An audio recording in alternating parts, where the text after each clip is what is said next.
ये कहानी एक छोटे से कस्बे की है जहाँ बीनू अपनी पत्नी सविता के साथ रहता है। तभी रश्मि नाम की लड़की अपनी बुढ़ी माँ के साथ कस्बे में नई नई आती है, जिसे देख के बीनू का दिल उस पे आ जाता है। आहा, क्या सुंदर परी है। इसको देख के तो मेरा दिल ओले ओले होने लगा। लगता है नई नई आई है इस गांव में, कैसे भी इसको अपना बना के रहना है। वो सविता के साथ तो काफी समय हो गया है मुझे। अगले दिन जब रश्मि अपने घर से निकल रही होती है। आप यहाँ नहीं आई है क्या? जी, कल ही आई हूँ अपनी माँ के साथ। यहाँ के रास्ते भी नहीं जानती, इसलिए सोचा थोड़ा बाहर घूम आऊँ और देख लूँ यहाँ के लोग कैसे हैं। अरे चिंता मत करिए, मेरे होते हुए आपको कोई भी दिक्कत नहीं होगी। चलिए, मैं आपको ये पूरा गांव घुमाता हूँ। आइए आइए, मेरे साथ आइए। रश्मि को बीनू एक अच्छा इंसान लगा और वो बीनू के साथ चली जाती है। काफी देर दोनों साथ घूमते हैं और दोनों के बीच बहुत बातें होती हैं। ये सिलसिला कई दिनों तक चलता है। फिर जब एक दिन रश्मि को पता चलता है कि बीनू शादीशुदा है, तब रश्मि गुस्से में बोलती है, तुमने बताया नहीं बीनू, तुम शादीशुदा हो। कल मैंने जब माँ को तुम्हारे बारे में बताया तब मुझे पता चला। बोलो तुमने मुझसे क्यों छुपाया ये? अरे कैसी शादी, मैं तो बस उसको झेल रहा हूँ। हमारे बीच में कोई प्यार व्यार नहीं है, बस एक दूसरे को झेल रहे हैं। मेरी बीवी भी किसी और को प्यार करती है, जैसे मैं तुमसे करता हूँ। मुझसे शादी करोगे तुम, मैं तुम्हारी और तुम्हारी माँ की दोनों की जिम्मेदारी उठाऊंगा।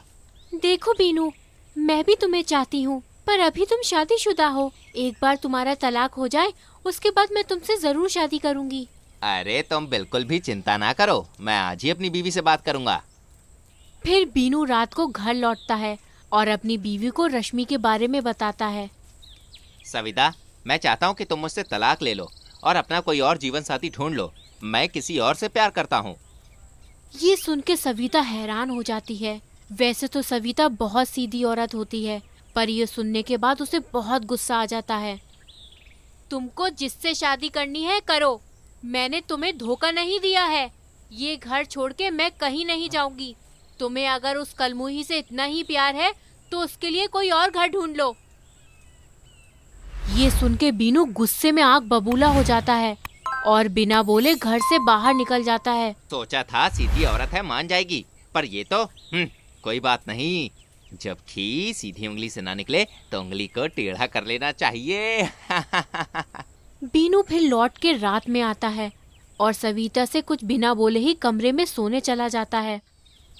लगता है इनकी अकल ठिकाने आ गई। वैसे भी मुझे इनसे बात करने में बिल्कुल अच्छा नहीं लग रहा था। ये बोल के सविता भी सोने चली जाती है। दोनों सो ही रहे होते हैं, तभी अचानक से बीनू उठ जाता है, जैसे कि वो सविता के सोने का इंतजार ही कर रहा था। फिर बीनू पलंग के पास से तकिया लेके सविता के ऊपर रख के उसका दम घोटने लगता है। बचाओ, सविता बचाओ बचाओ चिल्लाती रहती है, बचाओ। पर बीनू को कोई असर नहीं होता। क्या सोचा था मैं बदल जाऊंगा? अरे समय बदलता है, बीनू नहीं। तेरे जैसी कितनी आई और कितनी चली गई, अब तू भी जा। अगले दिन बीनू सविता की लाश को आधी रात में ही चुपचाप सुनसान इलाके में छोड़ आता है, जहाँ अक्सर कोई जाता नहीं। गई मुसीबत। कोई पूछेगा तो बोल दूंगा अपने प्रेमी के साथ भाग गई, मेरी जान छूटी। अब रश्मि और मैं दोनों एक हो जाएंगे। हम दोनों को एक होने से कोई रोक नहीं सकता। बोल के बीनू अपने घर चला जाता है, पर सविता एक चुड़ैल में बदल गई होती है। ये बीनू, तूने अच्छा नहीं किया मेरे साथ। मुझे जरा भी भनक होती कि तू इतना नीचे गिर जाएगा तो मैं तुझे खुद ही तलाक दे देती।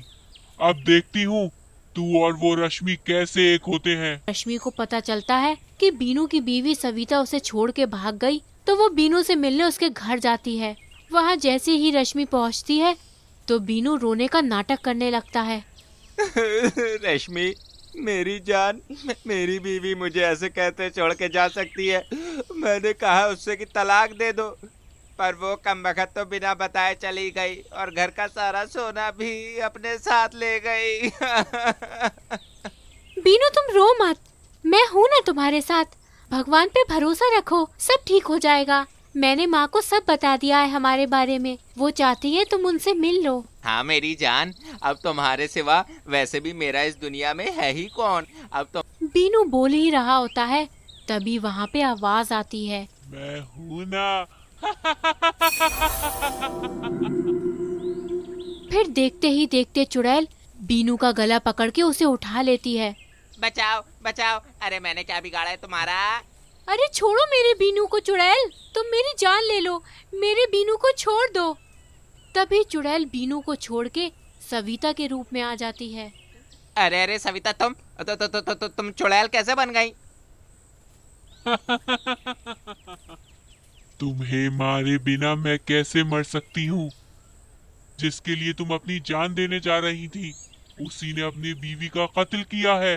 क्या अब भी तुम उससे शादी करना चाहती हो? नहीं नहीं, मुझे माफ कर दो सविता बहन, मुझे इसके बारे में कुछ नहीं पता था। मुझे तो ये कमबख्त सीधा और भला इंसान लगता था।